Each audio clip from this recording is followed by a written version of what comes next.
जय श्री राम।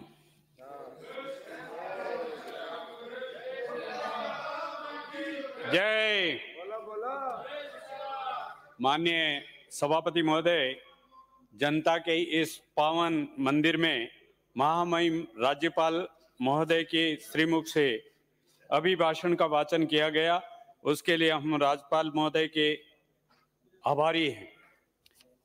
सबसे पहले तो मैं राष्ट्र नायक नरेंद्र मोदी जी का आभार व्यक्त करना चाहता हूं कि उन्होंने दृढ़ इच्छा शक्ति से राम मंदिर का निर्माण करके सही समय में पूर्ण करके उसका उद्घाटन कर दिया। भगवान राम को मंदिर में विराजमान कर दिया। इससे पूरे भारत देश की जनता खुशी से सरोवर हो गई और 22 तारीख को नज़ारा देखने लायक था। मैं मेरी विधानसभा में था और वहां पर लोगों में जिस तरह से, मेरा कोई विधानसभा का एक भी गांव ऐसा नहीं था जिसमें पूरे 36 कौम के लोग इकट्ठे होकर के इस पर्व को मना रहे थे। हर गांव में प्रसादी बनी थी और उस प्रसादी में लोगों ने बढ़ चढ़ करके भाग लिया।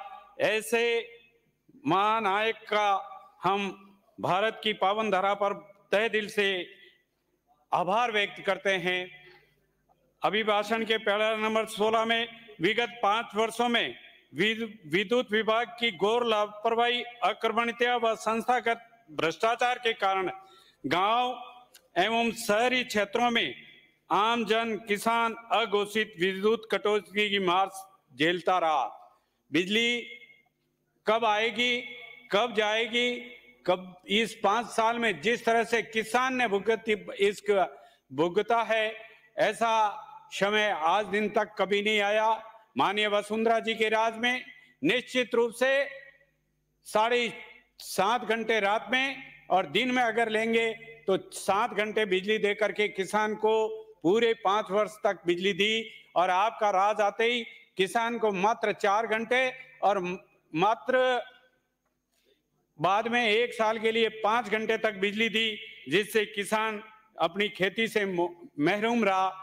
ये भी कोई सुनने वाला नहीं था। कोई कर्मचारी टेलीफोन भी करता तो सीधा जवाब आता, बिजली आगे से गई हुई है। आगे से मतलब कहां से गई, कोई जवाब देने वाला भी नहीं था। इस तरह से अघोषित बिजली काट करके जनता को परेशान किया गया। आम जन में अंधेर नगरी चौपट राजा की कहावत चितार्थ होती रही। आपने किसानों को पहले वर्ष में 4 घंटा बिजली दी थी, अब हमारी सरकार आते ही ये बिजली 6 घंटे की है। इसके लिए मैं मुख्यमंत्री जी का तहे दिल से आभार व्यक्त करता हूं कि आपने आते ही बिजली की व्यवस्था को ठीक किया और नॉन ट्रिपिंग बिजली करीब करीब आने लग गई है। ये बिगड़ी हुई स्थिति को सुधारने का किसी ने काम किया है तो हमारी सरकार ने आते ही शुरू कर दिया।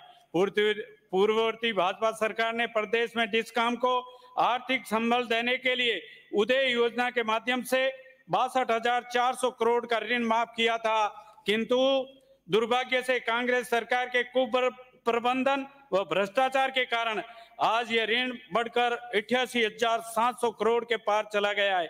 जैसे आज सरकार के पास न तो ट्रांसफार्मर है, न ही बिजली का सामान है, मीटर भी नहीं है। किसानों के डिमांड भरे हुए 1-1, 2-2 साल हो गए, उन किसानों को कनेक्शन नहीं मिल रहे हैं। मेरे डिस्कॉम के एमडी से बात की तो केसाराम जी अभी ट्रांसफार्मर की व्यवस्था किसी तरह से कर रहे हैं। तो ऐसी सूरत में आपने 5 साल में किसान, भारतीय जनता पार्टी के राज में 72 घंटे में ट्रांसफार्मर बदल दिया जाता था, मगर आज पंडा दिन किसान फसल सूख जाती है और ट्रांसफार्मर नहीं बदला जाता। इससे भी किसानों के बहुत बड़ी दुविधा में बिजली के अंदर धकेला है। विदेशों से महंगा कोयला खरीदा, कोयला धुलाई और निजी विद्युत उत्पादन कर्ताओं से महंगी दरों पर बिजली खरीदने में गत सरकार द्वारा संस्थागत भ्रष्टाचार की जांच करवाकर दोषियों के विरुद्ध कार्रवाई करते हुए विद्युत तंत्र को सुदृढ़ करने की कोशिश की जा रही है। बंधुओं, इस तरह से विद्युत के अंदर भ्रष्टाचार के कारण से ये डिस्कॉम इतना घाटे में चला गया जिसकी आप कल्पना भी नहीं कर सकते। आपने पूरे 5 साल में टीएनडी लॉस को कम करने का कोई प्रयास नहीं किया, जिससे बिजली ट्रिप होती रही और आपने उस जो लाइन लॉसेज हो रहे थे उसको ठीक करने के लिए एक भी नया फीडर नहीं बनाया, न ही कोई नया जीएसएस बनाया। इसलिए विद्युत तंत्र को सुदृढ़ करने में इसको अक्षय ऊर्जा को प्रोत्साहित कर राज्य को आत्मनिर्भर बनाया जाएगा। गत सरकार द्वारा घाटे में धकेले गए डिस्कॉम का आर्थिक हालत को विशेषज्ञों के परामर्श व कुशल प्रबंधन द्वारा सुधार कर नागरिक उद्योगों को और किसानों को गुणवत्ता बिजली आपूर्ति करना सुनिश्चित करेंगे। वसुंधरा जी के राज में किसानों को 10,000 रुपए एक साल में माफ किए जाते थे। आपकी सरकार आते ही वो 10,000 रुपए बंद कर दिए और 4 साल तक किसान के एक उपभोक्ता को 40-40 हजार का नुकसान आपने पहुंचाया। और अब जाते जाते आपने 2000 यूनिट फ्री देने का कहा था, मगर वो भी आज दिन तक नहीं दे पाई। ये किसानों के साथ कुठाराघात करने का काम अगर किसी ने किया तो आपकी कांग्रेस सरकार ने किया। हमारी सरकार 3 दिन में ट्रांसफार्मर बदल देती थी, आप 15 दिन तक भी नहीं बदल पाए। हमारी सरकार गरीबों को रियायती दरों पर भोजन सुलभ कराने के लिए संकल्पित है। हमारे वसुंधरा जी के राज में श्री अपनी वैष्णो देवी के नाम से जो भोजनशाला चलाई थी उसको आपने इंदिरा गांधी के नाम श्री अन्नपूर्णा मतलब वैष्णो देवी, उसके नाम से हमारी सरकार ने योजना अन्नपूर्णा योजना चलाई थी और आपने उसको बंद करके इंदिरा रसोई का नाम दिया। इसलिए और पूरा भरपूर कोई भोजन नहीं दिया। 1 साल के लिए आपने जाते जाते देखा कि इसको भी अब इंदिरा जी के नाम से जीएस लेकर के वोट मिल जाएंगे, मगर आपने वो भी आपकी मंशा पूरी नहीं हो सकी। हमारे मुख्यमंत्री ने आते ही इस काम को किया और 400 की जगह 650 ग्राम भोजन देने का जो काम किया है, निश्चित रूप से ग्रामीण जनता के लिए एक बहुत ही अच्छा शुभ संकेत है। गरीब वर्ग का माता बहनों के प्रति अपनी माता बहनों को 1 जनवरी 2004 से मात्र 450 रुपए में गैस सिलेंडर देने की जो घोषणा की है वो उसका मूर्त रूप दिया गया और इन कैंपों के अंदर निश्चित रूप से 450 रुपए में हमारे द्वारा गैस के सिलेंडर दिए गए, जिससे आने वाले समय में गांव में एक भी घर ऐसा नहीं रहेगा जिसमें गैस का कनेक्शन नहीं हो। युवा वर्ग के जीवन के साथ खिलवाड़ करने का काम आपने किया। आपने पेपर लीक के ऊपर पेपर लीक, अरे भाई 1 बार 2 बार 3 बार 19 16 बार पेपर लीक करके क्या आपके पास सरकार नहीं थी? क्या आपके पास पुलिस नहीं थी? आपको सख्ती से उसको निपटने का काम करना था, किंतु आपने वो काम नहीं किया, जिसके कारण से युवा वर्ग में आपके प्रति असंतोष पैदा हुआ और इसका प्रतिफल हुआ कि आपको उधर बैठने का युवाओं ने भरसक प्रयास करके आपको विपक्ष में बैठाने का काम युवा वर्ग ने किया। 1 मिनट में अपनी बात समाप्त करें। अरे साहब अभी तो स्टार्ट किया है।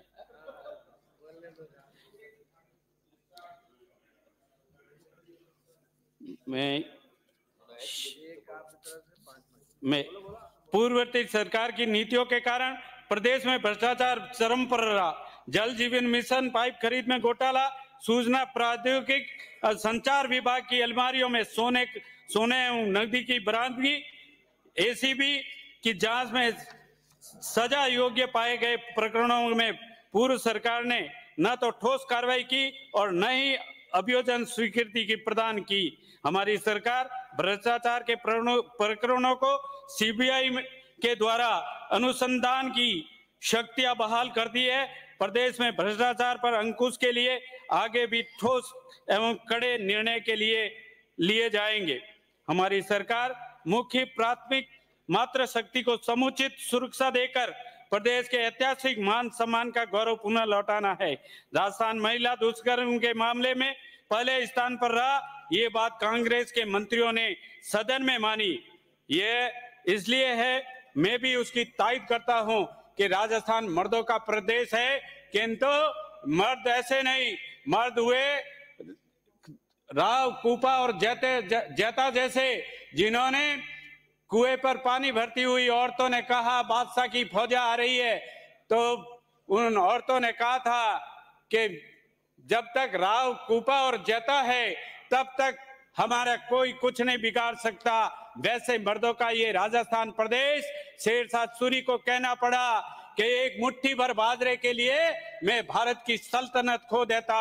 ऐसे मर्दों का प्रदेश है ये, महाराणा प्रताप जैसे मर्दों का प्रदेश है, न कि ऐसे दुष्कर्म करने वाले व्यक्तियों का प्रदेश है। इसलिए बंधुओं, आपसे अनुरोध करता हूं कि ऐसे माननीय सभापति महोदय, एक इसके साथ ही निवेदन करना चाहता हूं पक्ष और विपक्ष दोनों से कि माताओं बहनों के सब ऐसा निर्णय ले कि नाबालिग और 18 वर्ष से 25 वर्ष की बच्चियों को जो किसी के साथ भाग जाती है उसके लिए कोई कानून बनाना चाहिए, नहीं तो पुलिस पकड़कर वापस लाती है।